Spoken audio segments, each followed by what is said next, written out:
going to start this week off with binge-worthy shows you don't want to miss, plus everything you need to know to start skiing if you want to ski. But first, we've got a cozy meal to warm you up from Chef Randy Feltis in the kitchen. Randy. All right, it's cold. It's getting dark early. You've got the recipe for the perfect winter meal. What are you making today? Tracy, we have this thing on the stove that everyone needs to have the stove all winter long. We are making the classic meat bolognese. Meat bolognese. Yeah. What do we think of that? They're into it. Now, we think at this time of year, we kind of want hearty. We want stick to the ribs. I think a bolognese, like check, check, check. It fills all the boxes.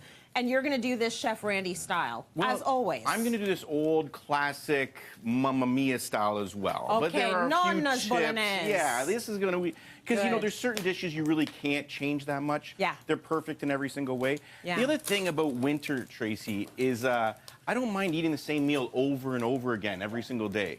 That's me all year round. Honestly, I can eat the same meal so many days in a row, and I know, like, my one kid is like me, the other one is like, fresh every day, please, just like Daddy. So Daddy wants things fresh. I'm like, again and again and again. I'm into it. Summertime, I'm fresh, fresh, fresh. But as soon as it gets cold, I just want something warm, and I want it, like, maybe I'm lazier, I'm lethargic. I'm like, I just throw the bolognese back on and heat it up.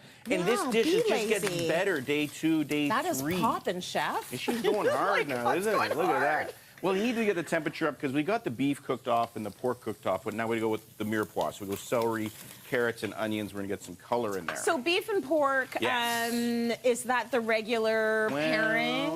I'm kind of contradiction because the Italian classic is a trio with the veal, the pork, and the beef. Yeah. But I don't know what veal brings to the party. Okay, so we just left the veal out. We left that out, and we go with the beef, equal parts beef and pork, because the pork is magical. You need it for that flavor. It just melts. It gives it that extra depth. And then I go fatty ground beef. I go like medium ground beef because I want that big beef flavor. Flavor, flavor, flavor. Yes. Now, you've got it crumbled to, like, such a good, tiny consistency. Yes. Is that on purpose? Like, you don't want the chunks in there? You don't want big bits in there. I'm okay with the chunks. I love meatballs, but if we're making meatballs, we're making meatballs. This is not. This is a meat sauce. We want tiny little pebbles just sticking to the noodles like, hey, how you doing? There's me and my 1,000 friends in here. That's truly what we're looking for. So what you want to do is you want to start your meat off first, extra virgin olive oil, and beat it with a potato masher. Like, beat it like it owes you money. Don't be afraid. You know, just beat it up and break it down into tiny little bits. Nice. Okay, so we're on to the tomato paste now. That is the important one. Are you picky about your paste? I'm picky about everything. But listen, when it comes to tomato products, especially tomato paste, the more expensive it is, the better it is. I hate to say it, but you get what you pay for. Yeah. If you're buying the cheaper ones, just use more of it and reduce it down. But, I mean, there's certain brands out there that are just better, and you want them concentrated. So the tomato paste is really the secret here. We want to toast it a little bit because that's going to start building those flavors. Okay. And so once we kind of have that, you'll see the color, too. It's really changed the color of the veg and it's looking beautiful. Obviously, go to the website for all of the measurements and what have you, because Randy just freestyles up here. I just, like, pour stuff in. What you pouring in now? Like the white wine. Ooh. And a lot of people would think red wine, but white wine is a little bit more of a marriage thing. It's going to be a long-term thing, where the red wine's a little overpowering. It's more like a fling. Okay. Yeah, you know, you might think it's a good time right now, but it'll probably go bad later on. Okay, so it's gonna the red's a little too much. It's going to overpower the rest of the dish. Let's put it that way. So the white wine, as soon as it evaporates, because we got the heat up high, we're good to go in with the secret ingredient, and this is Grandma's recipe.